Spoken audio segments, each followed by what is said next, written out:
Hello, and welcome. Welcome, guys, to Notes to Utopia. You know the whole business. Drutopia HQ, Utopia Academia. Doesn't matter. It's all the same. Thanks for tuning in. Today, as always, I'm gonna try and stay updated on some kind of climate news. Amongst other things we do on this channel around, just trying to stay like secularly but spiritually active and healthy and keep the state of the world at our fingertips a little bit. Stay in the know so that we are full of knowledge and capable to take on challenges that are in front of us, like this new fire in California. It's a big bummer. I'm upset. There's a fire called the Colorado Fire. Maybe we'll learn why it's named that. I'm gonna be learning along with you guys. I'm not your reporter of the news. I am a learner, and I just learn alongside you guys. Sometimes I'll know what I'm talking about. In this case, I don't know. But yes, there's a fire. Big sad stuff. I know, I'm sorry, Zor.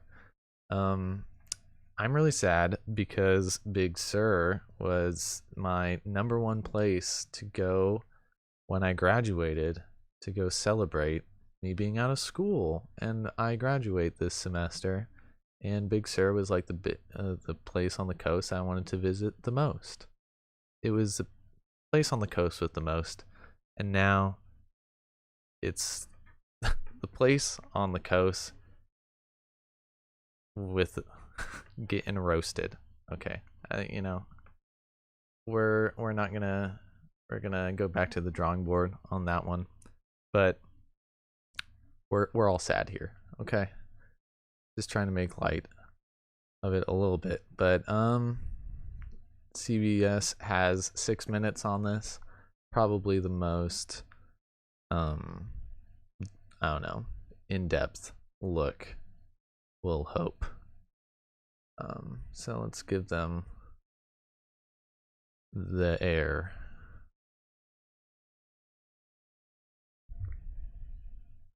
A dangerous wildfire is burning in Northern California. The Colorado fire near Big Sur has so far burned 700 acres of land. Some residents have also been forced to evacuate. And in personal news, Zora, I am doing much better. I got antibiotics that I've taken now five doses. One, two, three, probably four doses of. And I checked my tonsils and it is going down. So I am on the mend, as I keep hearing sick people talk about getting better, on the mend, and looking forward to full health in the upcoming days. Thanks, Zora. How are you feeling? Anya Backus reports. The Colorado fire broke out Friday and quickly spread into the rugged mountains near Big Sur. By the weekend, it made a run toward the Pacific Ocean, forcing the closure of Route 1, the Pacific Coast Highway. Flames came dangerously close to Big Sur's I live on PCH, almost. This is my street. This is just down the street.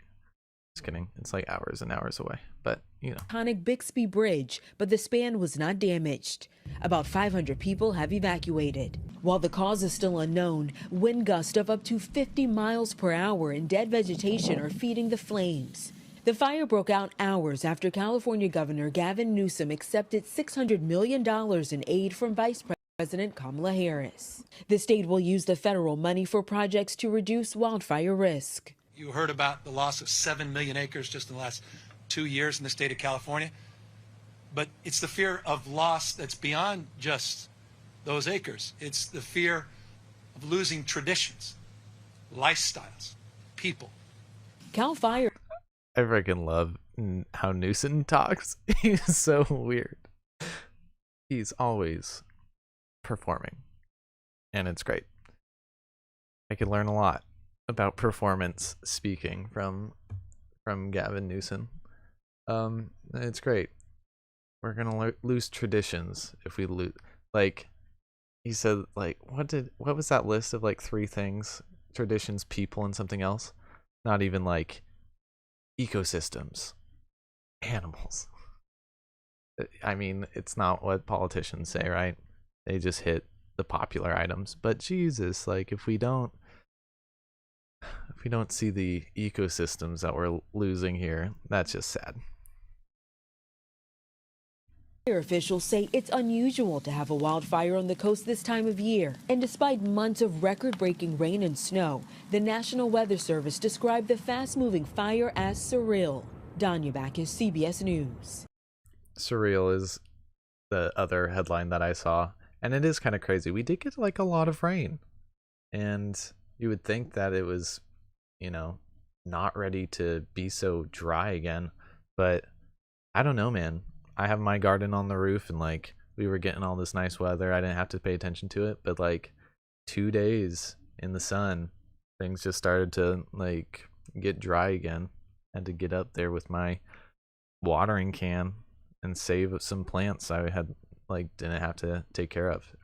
So it's dry enough, I guess. Surreal. For more on this, I want to bring in Stuart Paley. He's an environmental photographer and photojournalist who has captured a number of wildfires in his career. Some of That those picture behind him's, amazing like, shots low-key to really kinda give ugly. perspective. Stuart, I don't have to tell you this, but you know Big Sur is one of the most scenic and beautiful coastlines in California. What impact is this fire actually having on the surrounding community? Well, thank you, Jerika, for having me on. Of course, Big Sur and the Bixby Bridge is one of the crown jewels of the California coast, and to have that highway closed in winter when a lot of people are doing road trips really hurts the community. In addition to previous landslides, COVID-related closures, small businesses are losing patronage.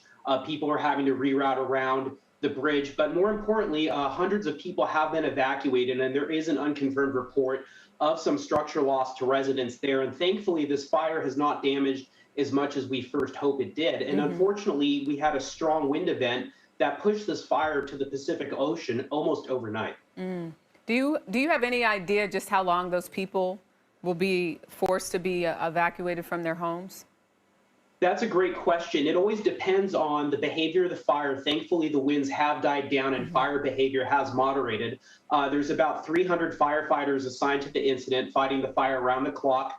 Containment as of this morning was at 35%, and the fire was about 700 acres. So, the containment is going up. Conditions are improving, but firefighters aren't going to allow civilians back in until they deem the area safe. And there's other things like possible rock slides, areas that have lost vegetation that could also cause mudslides in the winter later on this season when we get more rain. So firefighters are going to do everything they can to get residents back in as quickly as possible. But as always, their focus is on safety. But they were also short-staffed fighting this fire. I mean, it's the off season. We're not supposed to have fires. Said that this fire is surreal. And given that it's happening after the months of record-breaking rain and snow, how has it been in terms of the ability for this fire to spread so fast? How is that possible for those of us who aren't from that region and understanding that? Sure. So California has been in an extreme drought on and off for nearly the last decade. And while we did receive record-breaking rains in December, unfortunately, the deficit we were in for the drought was so high that these extreme rains were not quite enough to clear that. So as much as vegetation has recovered with more water in the forests and in the chaparral near the coast, this vegetation is still stressed. There's a lot of dead vegetation from seasons past. And so when you have very strong winds, even though there's many green fuels with moisture in them, the fire is still able to spread quickly. And firefighters that I spoke to. Is it just me, or does this wildlife photographer have a little bit too much insight for why they called him? After this fire started, are concerned about what's going to happen this season. Certain federal agencies are having trouble retaining wildland firefighters. And despite some of those pay increases and funding that was mentioned for California and beyond, firefighters on the ground are seeing a trickle of those resources going into to help them at this point on a federal level. And I'm hopeful that Congress will act in time for this coming fire season to give our boots on the ground better resources to fight these blazes. And to that point, Stuart, wildland fire crews are facing staffing shortages. What might be contributing to that? And how do you think this speaks to what other departments might also be dealing with when you talk about lack of funding and lack of resources? Well, California has very complex wildland fire issues. We have state, federal, local resources, and everyone's got a different budget. But on the federal level, we're asking more of our wildland firefighters every season. They're gone for 3 months straight. Their pay is not competitive with other agencies. And so the recent Why does he know so much about firefighters? Do a pay increase for these wildland firefighters, but frankly, it's not enough. And there has been a bill introduced both in the House and the Senate, H.R. 5161, the Tim Hart Wildland Firefighter Pay and Recognition Act. And what that works to do is to help pay these firefighters better so agencies on the federal government side can retain firefighters because they're going to private business or leaving the fire world altogether. And we're losing decades of suppression experience. And right now with climate change, drought, and where and how we build, we need all hands on deck to keep people safe here in California. Safety is always key, and you see those beautiful images of California when there is no fire, but it's always devastating and tough to watch, homes and communities have to deal with that. Stuart Paley, photographer, photojournalist. bringing us all the details. Thank you so much. Okay. Well, photojournalist is very different. They should have led with that. Okay? Not just a photographer. That's so funny. Like, how does this guy know the bills passed and when? Like, they underpaid this guy. All right. So this guy goes by, I forget already. Climate Carl. What's he go by? Hold up. Climate, Jesus Christ. Climate Adam. Not Climate Carl. Climate Adam. And he's gonna talk about California wildfires and climate change so we can get a better understanding, me included. Now, California is on fire. The Kincaid fire has forced some 200,000 people from their homes and destroyed many buildings in its wake, as well as disrupting lives in all sorts of ways. This has been happening at the same time as the Getty fire has been affecting people in LA, and comes hot on the heels of 2018's record-breaking Camp Fire, which destroyed many thousands of homes in California. But what are the lessons from climate change? Well, we can't say that climate change causes these fires. After all, there are all sorts of causes, from the natural to the very human mismanagement of the situations. But climate change certainly plays a role by providing fuel for the fire. It does this with hot, dry conditions. All of this has led to a 5-fold increase in the area of California that burns each year since the 1970s. But understanding climate change doesn't just help us understand the fire. Understanding the fire helps us understand climate change, specifically what happens when disaster hits. We see that the responses are panicked, challenging, even though California is the richest state in the world's richest nation. And parts of California are insane. We're the richest state and the richest nation, and we're still like, hey, Kamala Harris, can we have $600 million? Or what? Do you remember what that number was that they already got money from Kamala for this fire? I don't know. It's crazy. And they're saving traditions. Mainly rich. The LA Times quoted one person evacuating who was faced with an unspeakable dilemma. "I have to figure out what to do with my Ferrari," he said. "I was going to try and do a Californian accent, but it's in everyone's interest that I don't do that. But just because California is Not wealthy, true. it doesn't I wanna mean hear all it. Californians are wealthy. In fact, many workers like housekeepers and gardeners still showed up for work in evacuated areas because they were scared of losing their wages. When disaster like this hits, think about the most vulnerable people in society. That includes people who are homeless, who are unwell, people who have nowhere and nobody to turn to. But the situation has been made even harder, with planned power outages affecting some 1 million customers. These outages have been planned by energy provider PG&E to try and avoid sparking more wildfires. But the company has sparked a lot of criticism, with many saying that they should have planned better to avoid these power outages and wildfires rather than just cutting the power for many. This lack of power is just making things even harder. It's not only not being able to charge things like mobile phones, it's also not being able to run air purifiers or vital medical equipment. Lots of people are getting around this by, understandably, purchasing private generators, but not everyone can afford these. And when they run, they're just going to make their air quality worse and lead to more climate change. All of this paints a picture of how climate change will affect us. People often say to me when I talk about climate change that there's no need to stop it, that we can adapt. And to that I say, who? Who can adapt?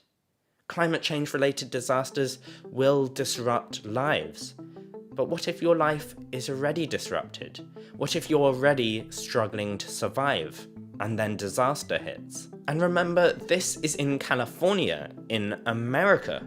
What happens when climate change hits in a poorer part of the world? You see, climate change does affect all of us. But climate change does not affect all of us equally. I want to end on a more positive note, and what more positive story is there than the explosion of the youth climate movement? Interesting. I'm not learning much. He's just like, think about the little people. Okay, cool, Adam. Thank you. I will do that. But and he's like, they're cutting the power, and then they're going to use generators, which is going to make climate change worse. I'm like, okay, that's like complaining about cigarette smokers, like making the climate worse. A couple counties in California that are going to be temporarily generating their own power from gas for like a few days in the summer, and only a couple people who own generators. Like, don't worry your head off about this. But yeah, if California can't handle, climate change, and just small effects of it, like fires are disruptive, but they're not like cataclysmic, not like a flood. I mean, it is like a flood. It just depends on where it's spreading.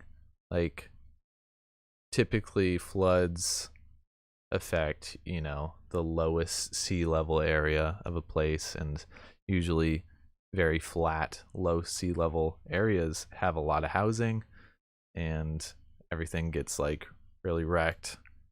And usually it's a flash flood. It's very quick, and I'd say more people die in floods than in fires. Usually fire deaths are like, I don't know, just kind of like collateral, or just firefighters themselves will get will die from like heat exhaustion near the fires, things like that.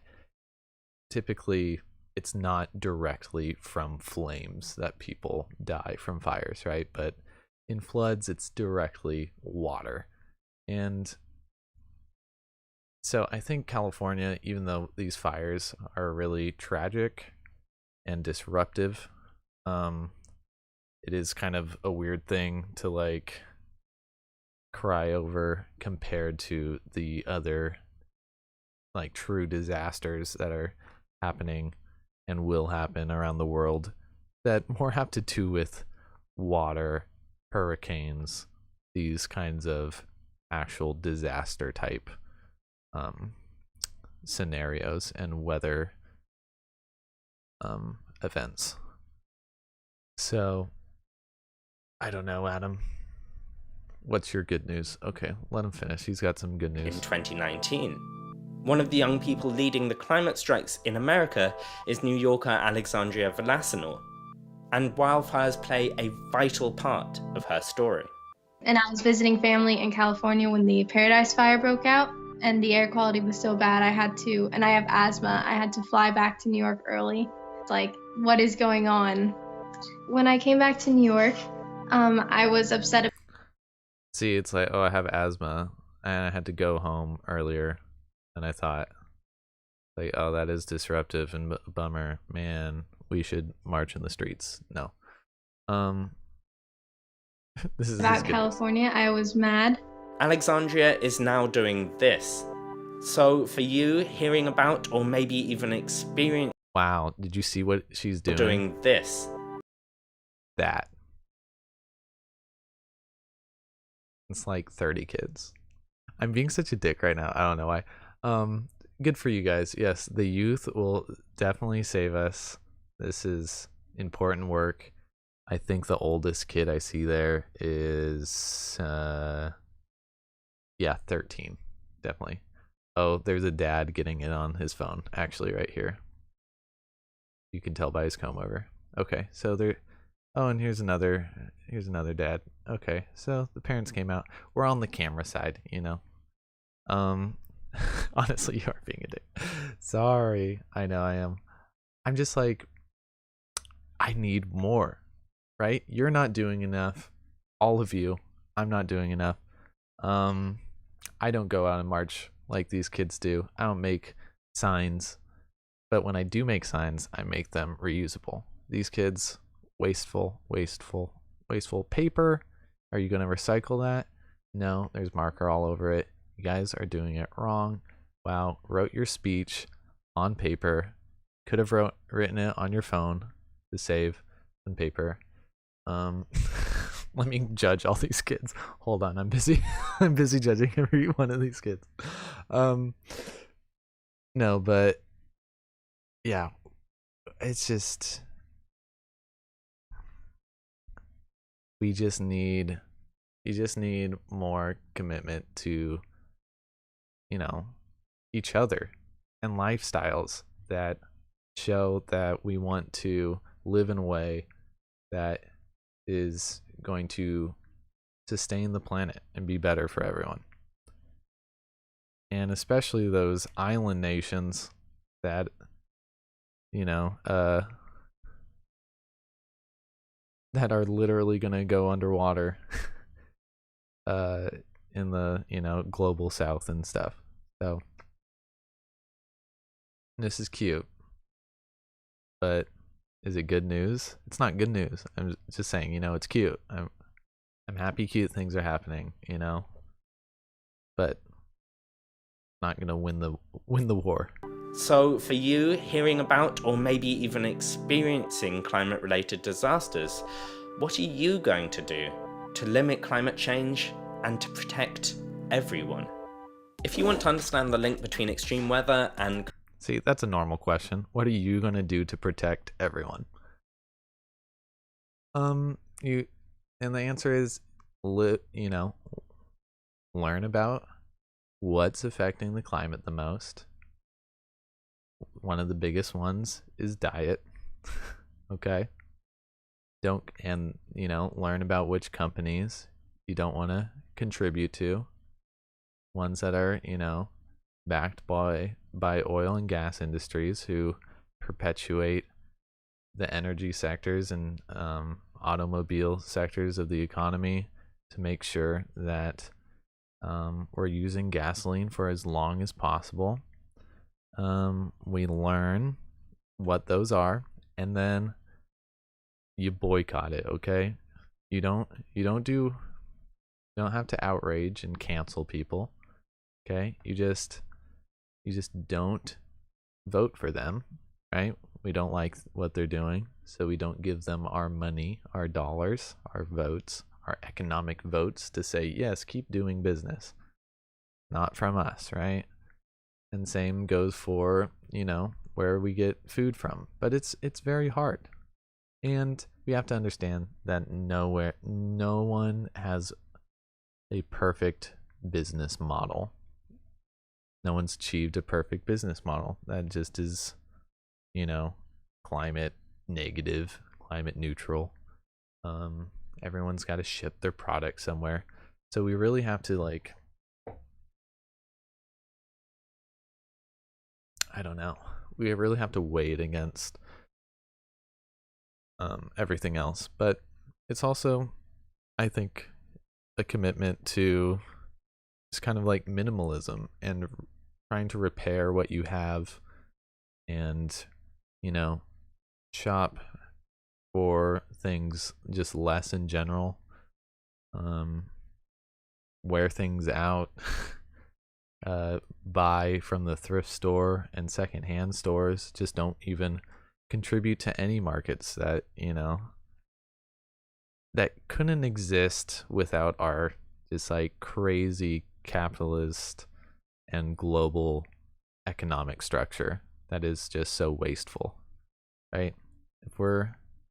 If you're making dinners with foods that don't exist in your country, they're having to be shipped from a different country, just think about changing your meal plans to more local,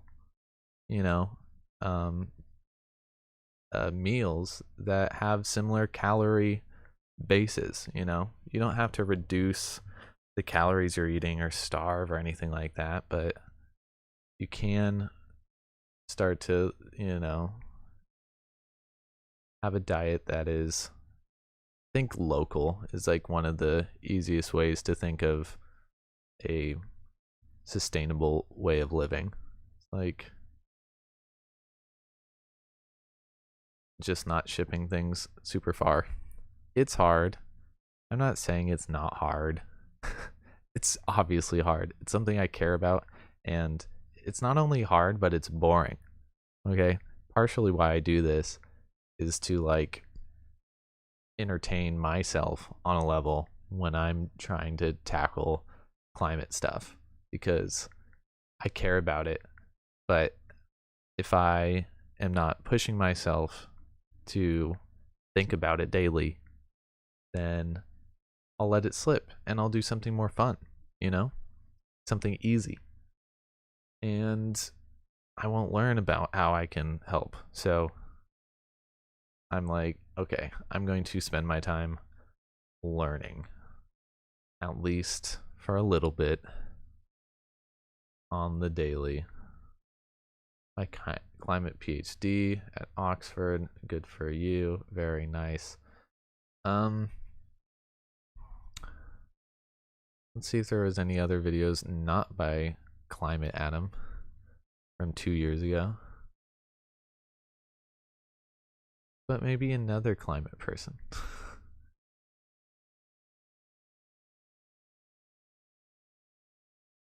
Guardian News, are they good? The Science of Wildfires, 7 years ago. I think that's a little. The biggest lie about climate change. Oh god, wait. Oh, it's ASAP Science. How decades of stopping forest fires made them worse. From Vox.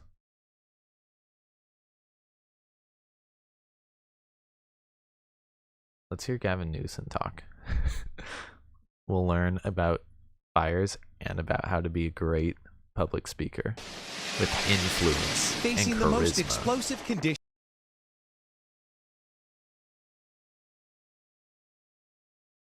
they've ever seen, firefighters are losing homes and lives across the West at historic rates, propelled by 45-mile-an-hour winds.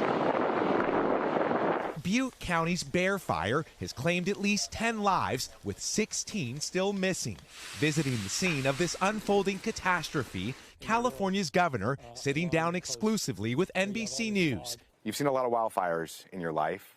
What do you make of the ones you've seen this year? This is America fast forward.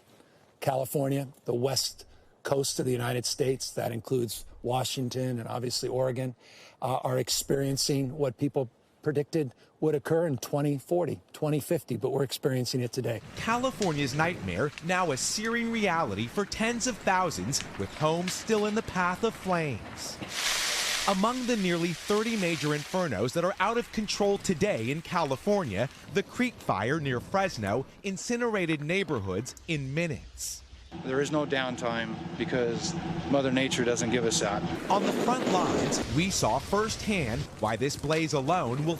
Did you ever see that movie about firefighters and like a kid becoming a firefighter? That's literally all the explanation I have for you. But did you see that? It looked kind of good. I didn't see it though. I feel like it had like Pete Davidson in it.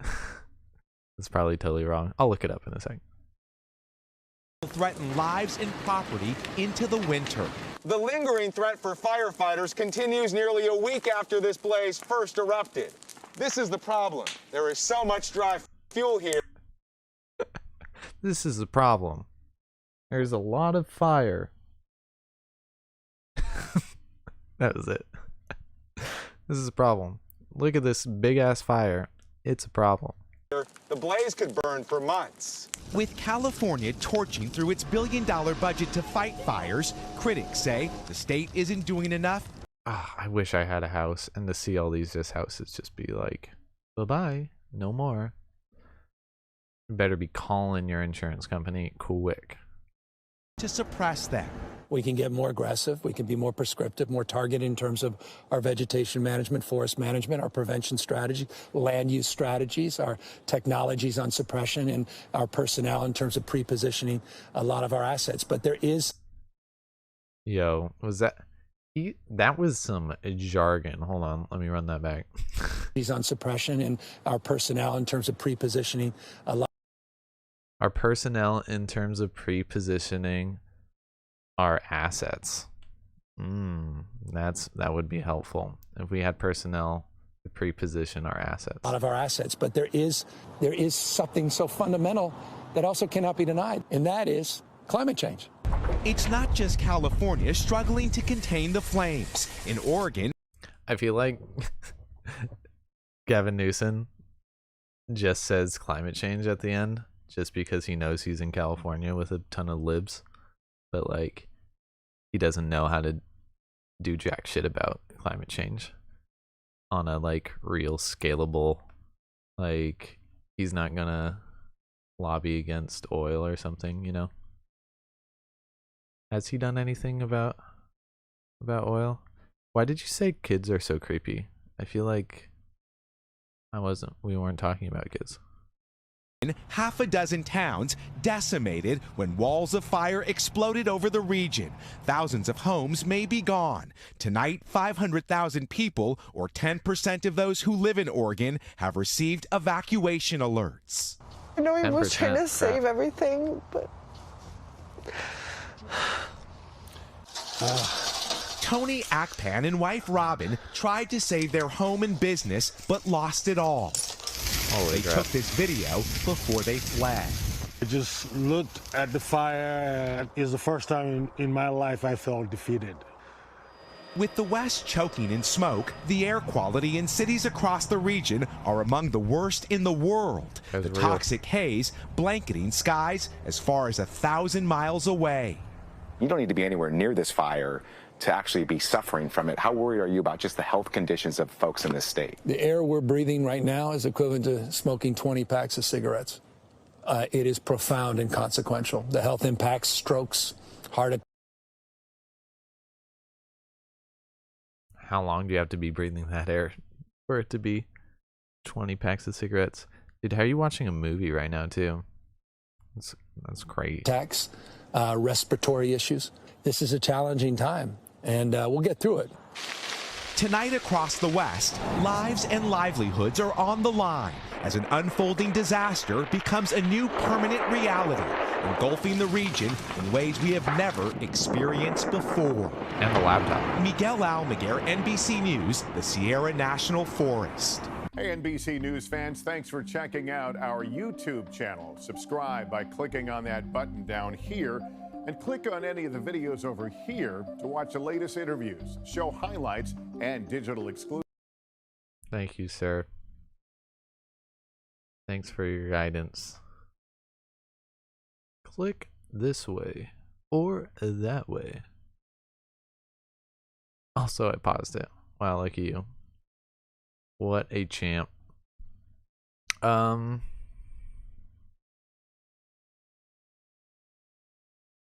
have 2 saved videos of this Senate candidate who smokes weed in an awesome campaign ad. And I like Kyle Kalinske, so I'm going to watch his coverage of that.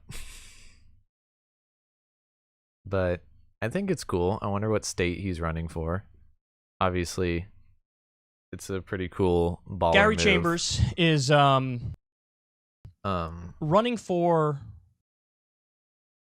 any state that hasn't legalized weed and is envious of any other state that has.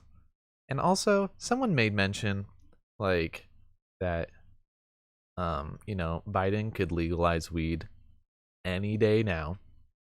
Any fucking day he wants. But why doesn't he? Is he doing it? Is he waiting for midterms? Is he keeping people in jail on, marijuana crimes just so that he can, if he needs to, bring up his, what's his rating? Is where people like him? Jeez, brain fart. I honestly can't think of words when I'm already speaking. I'm like listening to myself. Fuck. His tolerance rating. People think about Joe Biden when they're high in a positive light or not rating, then, you know, if he's saving it just for the midterms, it's pretty dark and pretty dumb. And he's going to need an explanation why. If he doesn't ever do it, he's going to need an explanation why. But I wonder if any corporate media would ever pressure him on that. Like, you know how Fox News has Peter Dossie, who keeps going into like White House press briefings and asking just pointed like questions for Fox narratives. Like, he asked Peter Dossie from Fox News asked President Biden the other day, why are you pushing the nation so far left? And he was like, Biden was like, I have no idea what you're talking about. I'm not far left. The things I've put into motion are just normal things that people want, and it is not radical. And he just asks the most like dumb questions you could imagine. We need someone like that, but like extremely progressive. You know, we need the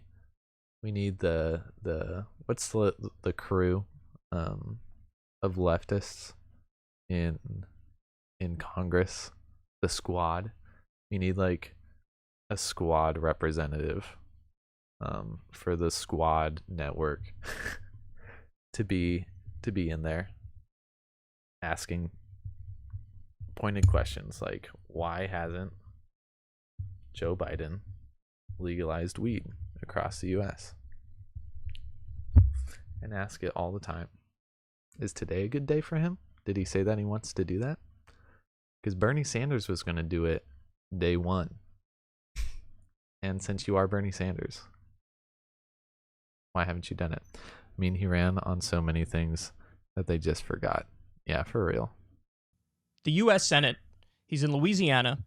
It's a guy, I've been interested in this guy for a while. He seems like a really phenomenal guy. And he just released, honestly, sort of like a groundbreaking, iconic ad here. So let's take a look and then I'll react. Every 37 seconds, someone is arrested for possession of marijuana. Since 2010, state and local police have arrested an estimated 7.3 million Americans for violating marijuana laws, over half of all drug arrests. Black people are 4 times more likely to be arrested for marijuana laws than white people. States waste $3.7 billion enforcing marijuana laws every year. Most of the people police are arresting aren't dealers, but rather people with small amounts of pot, just like me. I'm Gary Chambers, and I'm running for the U.S. Senate, and I approve this message. Yeah, that was hard. Just like that me. was awesome. Imagine, I think back to just, I was born in 1988. Think like if when I was a kid, let's say 1994, 1995. Could anybody imagine that this would be an ad that somebody ran? It's beyond inconceivable. And the polls back then on legalizing marijuana, I don't know the numbers off the top of my head, but I'd imagine it was like 30%, maybe 40%. It could even be in the 20s. And here we are. This is an issue where we've made tremendous strides in a short period of time, and he releases this ad. So there's a number of reasons why this is just phenomenal. One of them is, and I was reading a lot of the comments on Twitter about this to see what people felt about it. A lot of people are saying, first and foremost, look, this is relatable. Because there's a lot of, people, a lot of young people in particular, who smoke weed. And so it's relatable in a way that's genuine, where people will actually look to a politician and say, hey, maybe they do sort of reflect my values more so than anybody else who I've seen on the political scene. That's one reason why it's a good ad. Another one is that it's honest. It's honest. I mean, how many times have we seen, what was it, Bill Clinton? Yeah, I smoked, but I didn't inhale. You had that. You have... It's like Elon Musk, honestly, on Joe Rogan's show. He didn't inhale that crap. You can see it. He's like, I'm going to do it for the cool look. And I literally saw someone have a painting of Elon Musk smoking a joint from the Joe Rogan show in their house the other day on a YouTube channel. Very embarrassing. But yeah, he did it for the cool factor, you know, and he didn't even want to get high on the show, so he didn't even inhale. So calling Pussy Move for that and Faker for that. Elon, shout out for you, you know, making the electric car popularized. Thank you. We needed that. I know you still got some good in you, and we need that back. Stop being weird. Okay, thanks. People who try to hide certain aspects of themselves from the public, perhaps not understanding that it's actually a more likable trait if you wear it all on your sleeve. Good and bad in some instances. Just wear it all on your sleeve. Any attempt to hide the ball with stuff, I think people see through that. I think people have unique ability to sort of just intuitively understand who's hiding something and who's not. And this is Gary just letting it all hang out. And then the other thing is, it's a celebration of freedom, effectively, is what he's doing here. And this is an argument that I've been making for a long time on this show. I think that the left should claim the mantle of we're the party that believes in freedom. You know, I want you to have maximum freedom when it comes to social issues. You make whatever decisions you want to make with, you know, your own personal life in that respect. And then on the economic front, is somebody really free if they don't have their basic needs and the necessities of life set? And the answer is no. You're not really free if you're up to your eyeballs in medical debt or student loan debt, or you're living paycheck to paycheck and maybe you can't pay the light bill this month. That's not really free. You know, it's like you're free to be trapped in an oppressive situation that you can never completely dig out of. Free to be Is that trapped. freedom? No. Now, you know, I'm not saying everybody gets a yacht and a mansion and a pool in the backyard or anything, but what I am saying is the basic necessities of life being met in a civilized society that can afford to meet those basic necessities of life, yeah, that strikes me as a no-brainer. That strikes me as an attempt to get towards a true meritocracy where it's actually a fair playing field where if we're all running a 100-yard dash, we all start at the 0-yard line. The way it works in America right now is that some people are born on the 80-yard line of the 100-yard dash, like Mitt Romney's son or Paris Hilton, and then you have people who are starting at the negative 80-yard line. You know, some kid born to a single mother in Harlem, for example. So it's an attempt to get to an actual meritocracy if you meet people's basic needs. So I think, you know, social democratic policies, leftist economic policies, are actually done in the spirit of freedom. That's freedom. So this is a celebration of freedom. Look, you should be able to put in your body whatever you want to put in your body as long as you're not hurting anybody else. Yeah, wouldn't that make the most sense? It's like, okay, you're free to... I feel like that is the best idea of freedom. Not just like, you're free, you don't have to pay any taxes to any government. You know, that's just anarchy, right? If we don't have a government. So it's like, okay, we agree, and the founders agreed, there should be some kind of government here in the US, right? But it should still be a free place. And we're still working on that. We're still founders of, you know, a new nation, right? That's what utopia is all about. It's like, we find utopia, and then we set sail, or we look out again for the next utopia, and we try and progress towards that. And I think the US is, you know, has been the closest thing to like utopia on the planet for a minute. For some people, right? Not for everyone. We know this. But I think what we're looking at now is kind of like two ideologies that I've been kind of thinking too, that like the conservative Republican view of freedom is doesn't like line up with any government. Like, they want to be anarchist capitalists, where no one tells them like they can't have anything, you know? Like, they're free to do and have whatever they want. No one can tell them differently. Like, you know, we've seen this with gun legislation and this like whole, you know, public health crisis that they don't want the government telling them what to do. Like, you can't tell these people to do anything, right?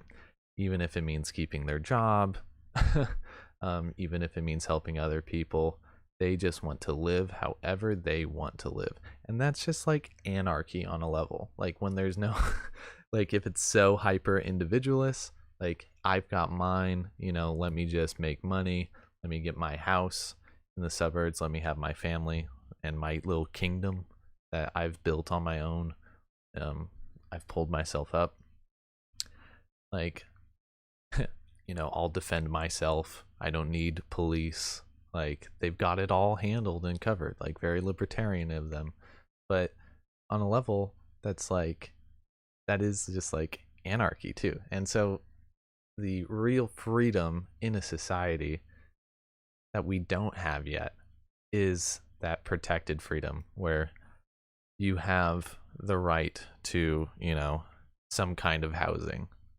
You have the right to a job, you know, you have the right to food and water, or safe drinking water, right?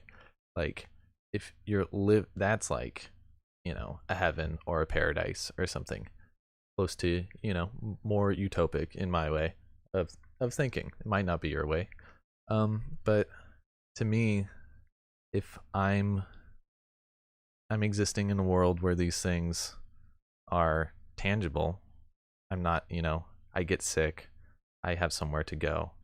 I'm thirsty, I have somewhere to go. And it's, these things are free to me. I'm paying into this society that allows me to have these, not even social safety nets, but just health safety nets and mental stability safety nets, and just keeps me alive better. That's like real freedom. And especially if it's a floor. Like, that's why I like universal basic income so much too, is like, it's a floor. Even if it was $200 or whatever it is, right? You can buy a sandwich, whatever. You can grow from there. And that's like real freedom. And as long as we keep these other, you know, laws in order, and we don't have super tyrannical or authoritarian governments and people running our governments, these programs are not bad in themselves. The only thing, same with like communism and things like this, the ideas are not bad in themselves. It's the people who promise utopia and like communist perfection that want to take power who end up doing the bad things. So we always have to be aware of, you know, maleficent people, but the ideas on their own should be pretty good. And same with, you know, freedom to, you know, no war on drugs and not putting each other in jail for dumbass reasons. Freedom to smoke what you want and not hurt anyone else is totally a liberal like stance that conservatives don't share, and it doesn't fall in line with freedom. I totally agree with Kyle on that. And it's clearly what he's doing is calling for justice as well. Every 37 seconds, somebody gets arrested for this. And that's justice. That's what Martin Luther King wanted too, right? And like civil rights activists know that freedom and peace is, you know, not just the absence of tension, but it's the presence of justice, right? So as long as we keep people who are justified and truthful in office, then with an educated populace, so we need all to be educated, then it's important, and we can do it. Okay, I'm gonna be a teacher. We're gonna have good teachers in the future. Okay, education in the US is gonna pop off, and it's gonna be the best place here. No worries. Well, that's insane. I mean, we have so many states now where it's legal at the state level. At the federal level, it's still illegal. But if it's legal at the state level, we have this weird system where it's like, well, you can kind of do it over here, but you can't do it over here. And some people have been locked up in prison for years. Some people have gotten life sentences for nonviolent drug offenses. On what planet does that make sense? It doesn't make sense at all. And so Gary Johnson is calling attention to that and saying, look, this is unjust. This makes no sense, and I want to be there to fix it. And then also the ad is just badass. Like he's wearing a fresh suit, sitting there smoking a fat ass blunt. I mean, that's a fat blunt, dog. If I took one hit off of that, I'd be knocked out on the ground for like 3 hours, and then I'd wake up and I'd be chilling with Scooby-Doo and having a fist fight with a camel or some shit. Like, I would be wrecked off that shit. But his suit is dope. He's smoking a fat blunt, and he's sitting in that chair in the middle of Louisiana, in the middle of nowhere. I like it. I like that ad a lot. Now, look, he's got an uphill battle in Louisiana to win a U.S. Senate seat in Louisiana. But it's almost like when you really have nothing to lose and you're fighting an uphill battle, you could almost be more bold and have a more free campaign and express your values more. Because it's like, hey, I'm supposed to lose, right? I'm supposed to lose this thing, so why not? Why not show people who I really am? Why not show them what I really stand for? Why not make a good argument? Why not stand up even harder against injustice? And so in every way, shape, and form, I like this. Very bold for him to do this. Gary Chambers, man. Everybody go check him out. Donate if you can. He's a real one, that's for sure. Hey, y'all, do me a favor and like and subscribe. It helps out big time in the algorithm. Click the bell as well for notifications when videos drop, and watch that video on screen right now. You know you want to.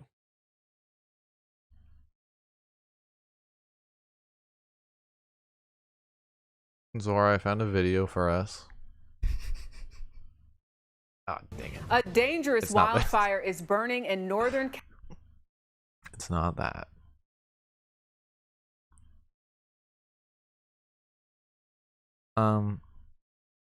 Maybe I'll watch the one I specifically found for us next time. The Be a Loser If Need Be.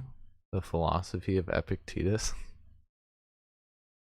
We'll vibe hardcore to that, but we'll do that tomorrow. Good morning, John. Yesterday I was part of the unveiling. We'll see what Hank Green, has to say for us about being hopeful about doomsday. Okay? We'll see.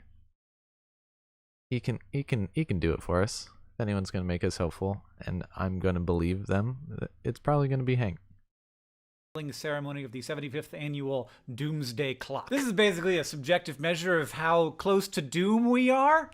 Super fun. You've probably noticed that there's been a lot of bad piling up over the last 3 years. Pandemics and climate change and rising isolationism and fascism feels. Reflecting that, the clock has been set at 100 seconds to midnight for the last 3 years, which is as close to midnight as it has ever been in those 75 years. As the kids say, big yike! Is it the kids that say that? When they asked me if I would be interested in giving some remarks, I was like, only if I can be hopeful about it. And they were like, of course, yes, we want that. But then I looked at a couple of the previous years and some of what was being said about this year, and I was like, oh, honestly, this seems quite bad. So then I sat down to what was a challenging writing assignment. I was going to be going last after a bunch of people sort of like went over why things are particularly bad right now, and in many ways worse than they have been for a long time. And then say something hopeful and like ideally empowering. And I want to talk about how I took that challenge on.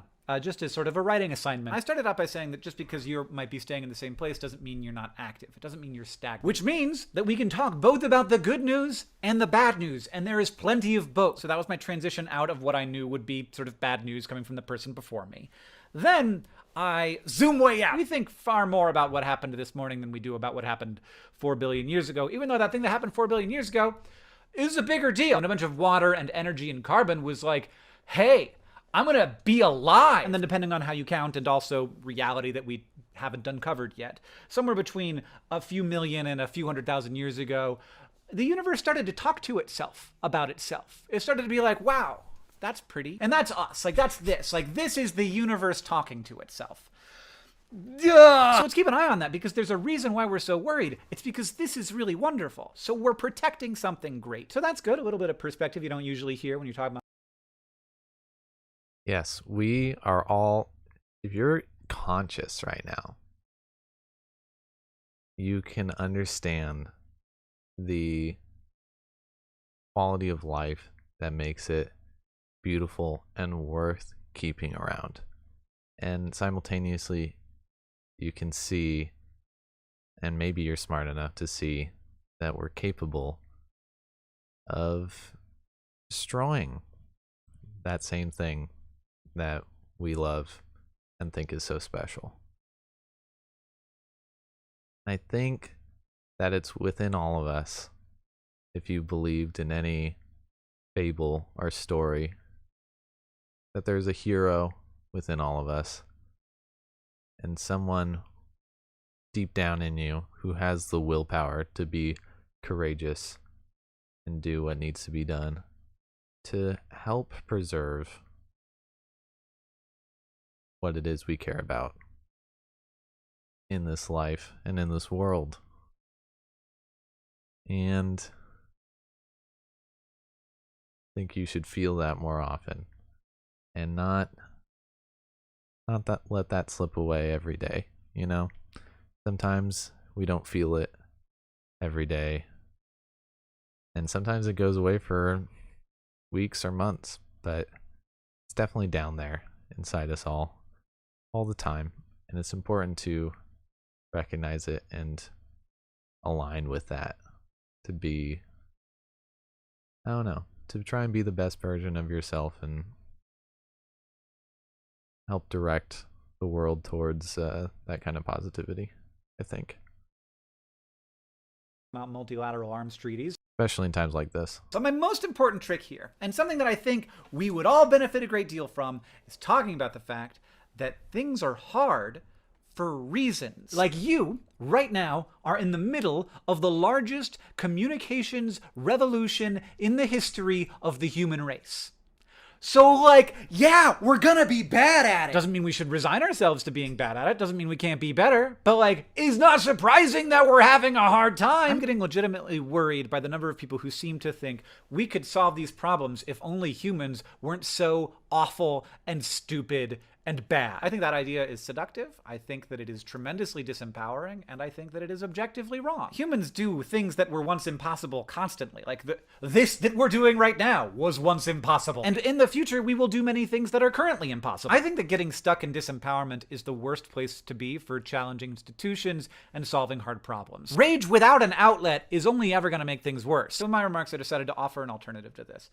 Once in a while, instead of getting mad, get curious. Start with a person or an institution that deeply discusses a big problem. That might be the Prison Policy Initiative for incarceration, David Roberts' Volts newsletter and podcast for climate change, or Fair Fight and Stacey Abrams for voting rights. Spend some time engaging with those problems on a deeper and deeper and deeper level. And even listen to people who disagree with you about those things so you can understand not the most awful, radical, terrible version of those arguments, but the arguments that they're making that are actually convincing people. You will realize that these big hard problems are made up of thousands of smaller problems, and that each one of those smaller problems has a bunch of people working on them. And if each of us is focused on one of those problems, we're going to be way more effective than if all of us are focused on all of them and thus not engaging deeply on any of them. And that is how I hope I wrote a talk about doomsday that wasn't depressing. John, you can see those remarks at a link in the description. I will see you on Tuesday. Wow, that was a lot of build-up for, like, Gary Chambers is low payoff. Oh no, running for. Sorry. Good morning, John. Yesterday I was part of the unveiling ceremony. Sorry, my computer's slow. Leave me alone. God. Yeah, tackle smaller things. Cool. Like that. This video is very inspiring to me as someone who struggles with a growing sense of nihilism every time they learn about a new problem. We are the universe talking to itself. Great quote by a great person. More people need to hear that. I think. Ah, Hank, the eternal optimist, found a way to be positive even when talking about doomsday.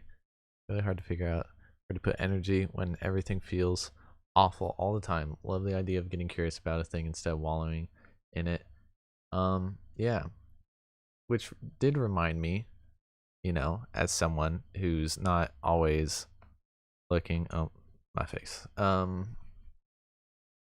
at proper content on this Twitch broadcast. I did come across a new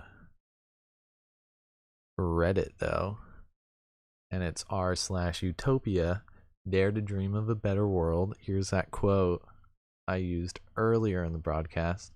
A map of the world that does not include Utopia is not even worth even glancing at, for it leaves out the one country at which humanity is always landing, and when humanity lands there, it looks out and seeing a better country sets sail. Progress is the realization of utopias, by Oscar Wilde.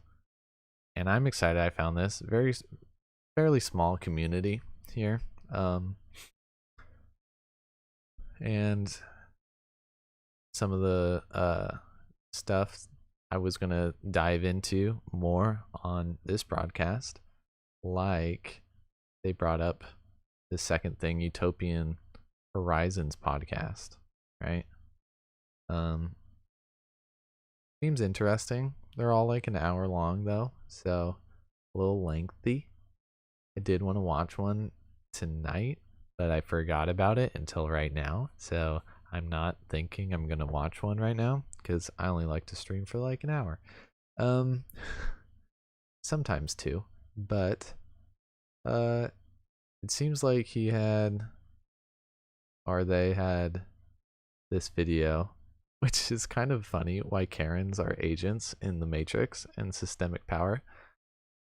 Might get a taste of where this guy's mind is at least on a fun Matrixy level. But I'm just glad that you know, they're a fan of the Matrix, and maybe it's a little cheeky, maybe it's really cringe, but we can find out together. Learning.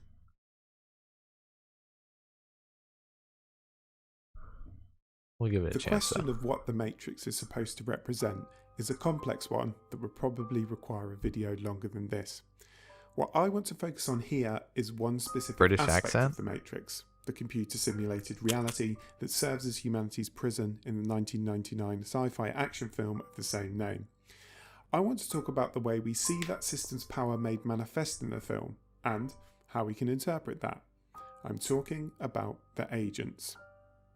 Tapping into the mythology of the mysterious men in black, long established in UFO conspiracy theory, these black-suited, clean-cut, sunglasses-wearing avatars of authority show up early in the film, where their significance is quickly established. It is clear that they have privileged access to information, showcasing that their knowledge is beyond the scope of the police force. I sent 2 units. They're bringing her down now. No, Lieutenant, your men are already dead. They have authority, taking the lead in the hunt for the target of law enforcement in this opening scene, Trinity, played by Carrie-Anne Moss. And we learn that they have superhuman abilities. Even Trinity, who we've already seen deal comfortably with multiple armed officers, shows terror when she encounters an agent. We learn that these agents are not humans, but computer programs, enforcers for the Matrix tasked with stamping out any resistance to it. This explains why they act so robotically, speaking coldly and formally in a monotone cadence, why they run across rooftops with the efficiency of a machine as hapless human cops stumble behind them. This is our first clue as to what it is that agents are intended to say about the power of the Matrix, or, to be more specific, systemic power. Power is inhuman. Systems are inhuman. A system does not show empathy or compassion. It never hesitates, enforcing its rules ruthlessly and without compromise. It is only fitting that these agents, these symbols of the system's power, behave like machines with merely a surface of human appearance. But it's not just the agents who display these qualities. Take a look at this scene where Neo is being chewed out by his boss at the Metacortex Corporation after being late for work. Remind you of anyone? Neo's boss, this Agent Light, is another manifestation of systemic power, a corporate CEO who disciplines Neo for failing to meet the rules and expectations demanded by corporate culture and the society at large. His speech patterns and choice of words are reminiscent of that of the age. Yeah, this video is pretty good. Very detailed. I like his voice. I like his detail to describing the world and his setup. I think the podcast might be a little decent, you know, if this is the guy making it. Okay, let's go. Oh. Agents, and he mirrors a choice that agents give to Neo directly after this scene. He offers Neo the chance to be at his desk on time from this day forth, or the choice to find another job. The agents offer him the choice of being a good citizen, continuing to work at his respectable job, or to face the consequences of his alternate life as a hacker guilty of virtually every computer crime there is a law for. Both offer him the choice to submit to the system or be punished.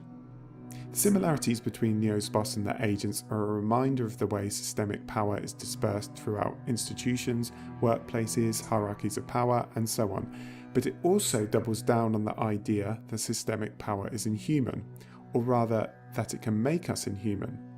Unlike the agents, Neo's boss is human. Yet, while embodying and enacting systemic power in his role as Neo's boss, he loses his humanity.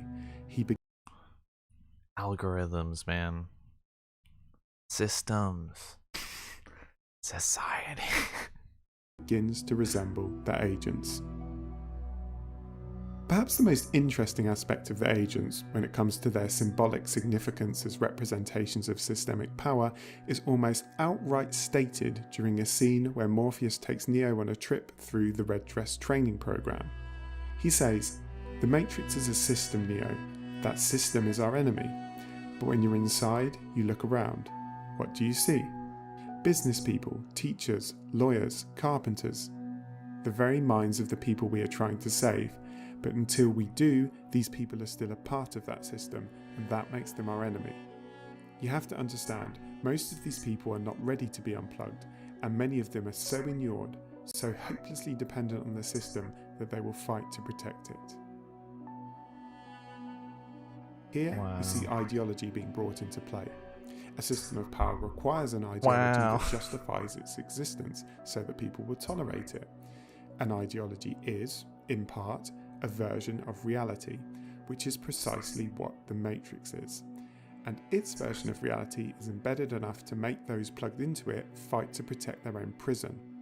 Just as in the real world, ideology can convince working class people to vote for parties who are promising to make their lives worse, or subordinate an entire country in poverty and powerlessness while they pay tribute to the person benefiting most from their subjugation.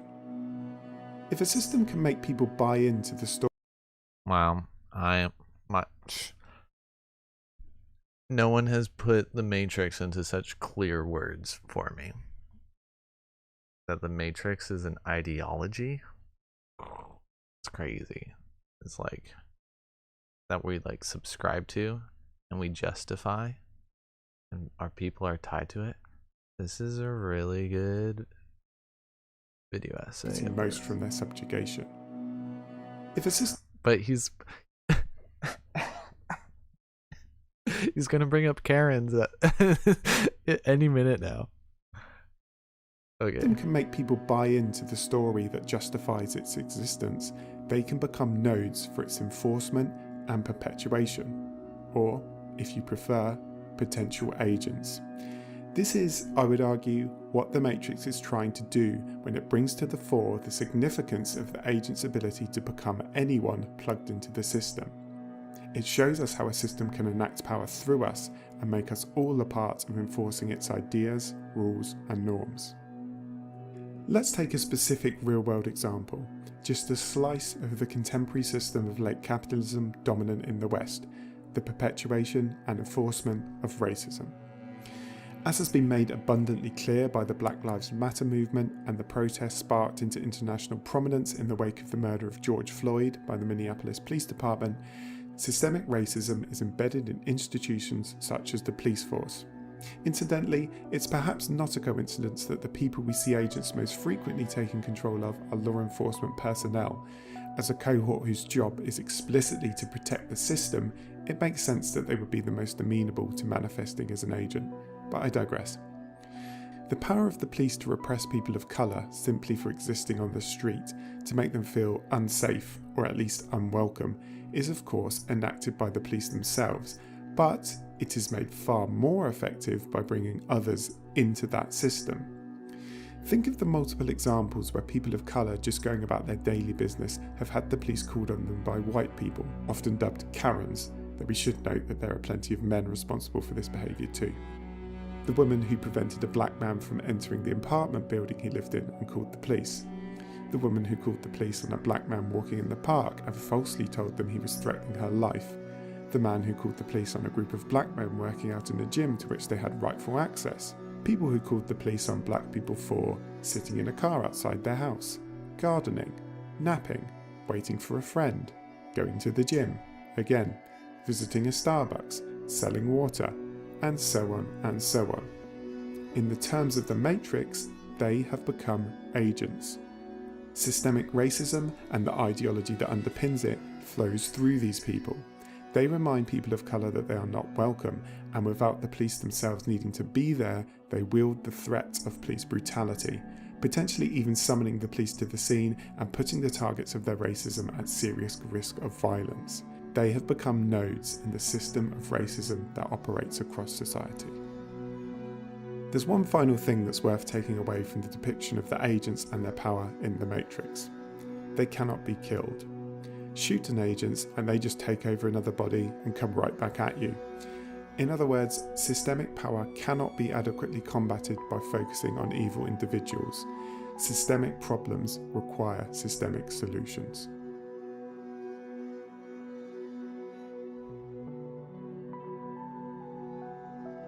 Stop, this was such a good analogy. Thank you for watching. Please remember to like and subscribe if you've enjoyed this. If you'd like to hear more from me, then check out the Utopian Horizons podcast, link in the description, or head over to the Get Object YouTube channel, where you can find video essays like this about video games. Cheers. About video games? Dang. This guy is popping off. I'm so excited. He's so much better than me at making podcasts and videos. I love to see it. We need all the Utopians out here making waves. I love the way you used my tune. Nice. I just saw your post on Reddit. Love this video. Thank you for making it, for your input on many days. The Matrix is my favorite film. Was amazing.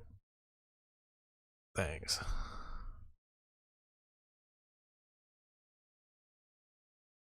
For your work. Sorry, I'm such a bad commenter and poster. I should get into Twitter scuffles more often, I think. No, but that was really good. We should definitely listen to one of his podcasts in the upcoming days. Because it's probably good. You see what I did there? Let's see.